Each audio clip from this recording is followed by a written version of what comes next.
I'm in the very heart of Winnipeg, Manitoba, and you can see behind of me probably the best modern museum in Manitoba, Museum of Human Rights, a big part of which is dedicated to Ukraine and Ukrainian settlement. And yes, today is the 22nd day of my journey, of my challenge, Dead for Sound, when I'm losing 25 kilos in 100 days.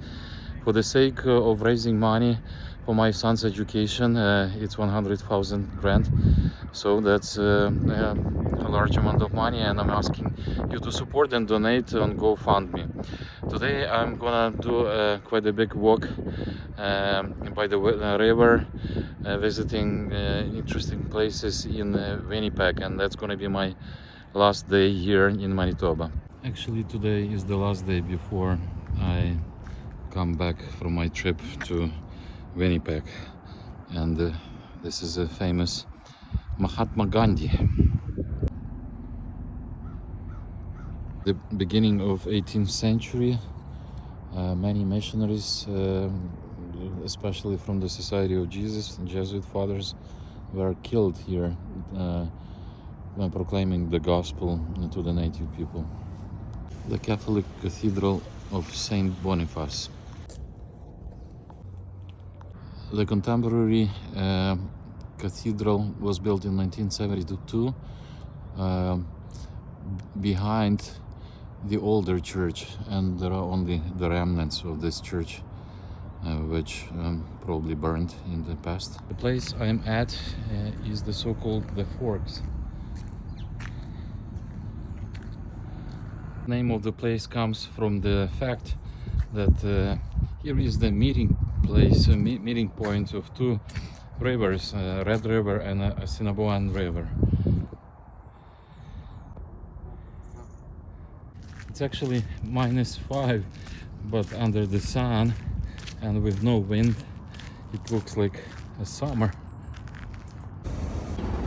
Here is the famous The Fork Market.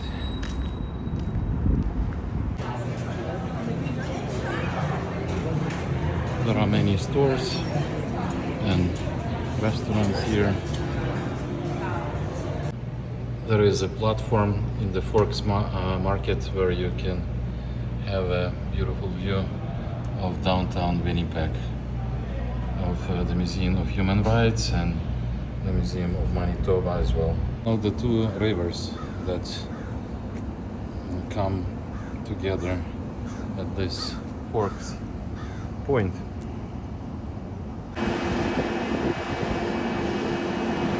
Great modern space and a good place to spend some time. I'm doing the best and most picturesque walk in Winnipeg, which is called River Walk. Right next to the River Walk, there is a most important building in Manitoba. It's a legislative building. A statue of Queen Elizabeth II in commemoration of her visit to Winnipeg in 1970. The sculpture, the statue is made by Ukrainian sculptor Leo Molodozhanin. So this is basically the provincial government of Manitoba, because Ukrainians contributed so much to the history and foundation of Manitoba. So there is a Ukrainian settler and the most famous poet Taras Shevchenko, as well as the statue to commemorating Holodomor, or famine of 1932-33, during which 10 million Ukrainians were deliberately killed by the Soviet system. Westminster United Church looks a little bit like Europe. Once again, Leo Mol sculpture, and aviation museum, which is quite new, right next to the Winnipeg airport. In the past, they used to make planes like this. This is just 100 years ago. So this plane was made of wood and crushed. BMW engine for this huge plane, which is 90 years old, manufactured in Great Britain.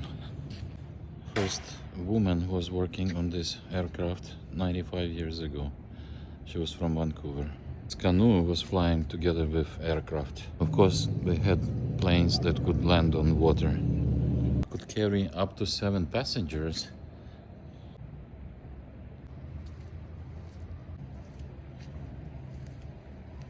A military plane which was used by NATO.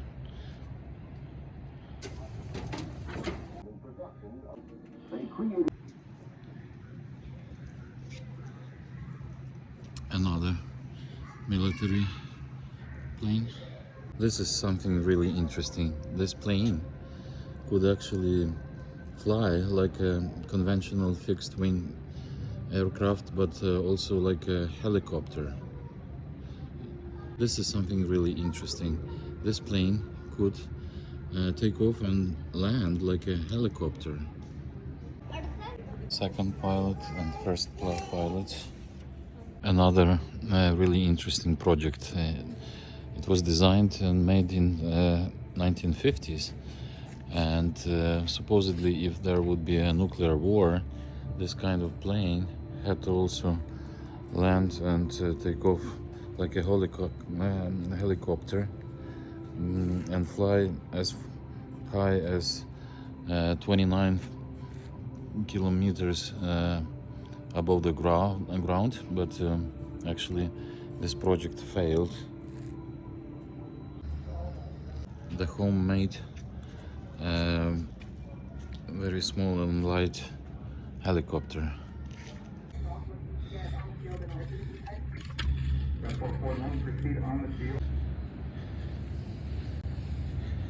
So this is actually my last spot for today and for my entire trip to different provinces of Canada. Altogether I made about 20k today. I didn't take my watch, but it's about 20k today. So I'm gonna fly back to Vancouver. Hopefully not on one of these aircrafts.